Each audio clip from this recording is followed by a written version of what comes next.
Hi everyone, welcome back to the SH Weddings YouTube channel. Thank you so much for tuning in again with me today. Today I want to talk about one of the first steps that you're going to take when you start planning your wedding, and that's budgeting. And then I'm also going to talk about something that might help you budget a little bit easier, and I call it picking priorities. So a lot of clients ask me when they're first starting out are those budgeting tools on wedding websites worth it? I know that Knot.com has one, Brides.com has one, and I believe also Martha Stewart Weddings has a budgeting tool. And what that entails is just putting in your overall budget into a field, and then you hit submit and it breaks down how much money you should allocate to each vendor. Yes, I think they're a really good start. I think it's a really good way to kind of realistically plan for how much money you're going to need for the type of wedding that you want. But when it comes down to it, I advise my clients not to follow them too strictly, and here's why. A lot of those websites don't really take into consideration your personal taste, and that's just the way it is.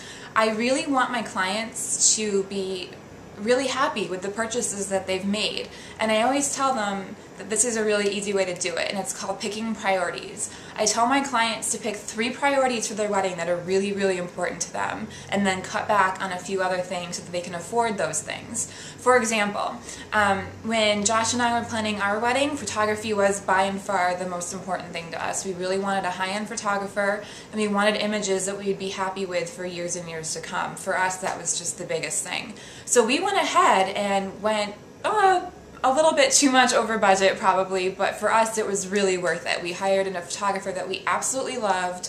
We felt really comfortable with her, and we were just so confident that she was going to do a great job, and we got really high-end photos that we were really happy with. So in order to put money into the photography pot, we just subtracted money from floral design. We only ordered bouquets and boutonnieres, and we DIY'd our centerpieces. Luckily we had my aunt do them, and she was really great. So we were lucky to have her. So she did branches and pussy willows for us for centerpieces, and then we flooded our reception room with candles, and it just saved us so much money. So for us, that was worth it. For example, another one might be if you and your fiance are really big foodies and you want a super customized menu. Maybe you're really big into traveling and you want more of an around the world type theme for your wedding. Maybe it's like carving stations or tapas stations or anything like that. Go ahead and put a little bit more money into that pot, and then take away from something like your gown. Maybe you don't really need a designer gown. There are so many designers out there. Waters and Waters is one of my favorite ones. They have a line called W2 where all their gowns are under, I think, $1,000. So, and they're really fashion forward as well. So that might be another option for you. A third might be your venue. Maybe you want a really, really special venue that's a little bit higher than what the website budgeters are saying you should spend. Go ahead and book it if you can afford it in your overall budget, and then cut back on things like entertainment. Maybe you go for an iPod wedding over a DJ or a band. I've done iPod weddings. They work out really well. All you really need is just someone to watch over it for the evening, and if you hire a coordinator, they can certainly do that for you. We actually had an iPod wedding at our reception, and our coordinator, Jeannie Stark at Hudson Valley Ceremonies, was awesome, and she just manned that for us all night, and it saved us at least $500, if not $1,000, because we didn't have to hire a DJ. So it was absolutely wonderful. For us, it was the right decision. However, if music is important to you, go ahead and hire a super awesome band, and then cut back on something else. So that's how picking priorities works. And one of the reasons I like that method so much is because it really makes you focus on what is really truly important to you. The wedding industry, it's very difficult to find your way around, basically. It really inundates you with so many different trinkets and favors and cutesy little accessories that you can buy, and it really becomes overwhelming. And I know that when we were planning our wedding, I was overwhelmed by that at first. I thought that I had to have cutesy little favors, and I thought I had to have a cutesy little guest book that was specially ordered and engraved with our initials on it, and I thought I had to have toasting flutes and all this stuff. And while all that is really great if you want it, if it's not important to you, simply don't buy it. Don't make it a priority. I know that Boku.com is one of the more I think popular websites for favors and such, and they're all really cute. Like if you're doing a fall wedding and you have kind of a coffee colored chocolate brown integrated into that, maybe the coffee favor is a really good idea for you. But if you're only buying something like that just because you happen to both like coffee, maybe reconsider something like that. It really will end up saving you a lot of money if you stay focused on what is important to you and what is not. When it comes down to it, if you pick 3 things that you're really happy with, when it comes to be your wedding day, you're not even going to miss all the little things that you thought maybe you had to have.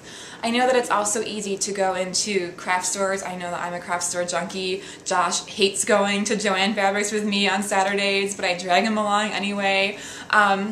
It's so easy to go in there and just flood your cart with all kinds of ribbon and trinkets and DIY projects that you think you're going to do down the line, but in the end you just don't have time because it wasn't a priority for you. Just nix it completely.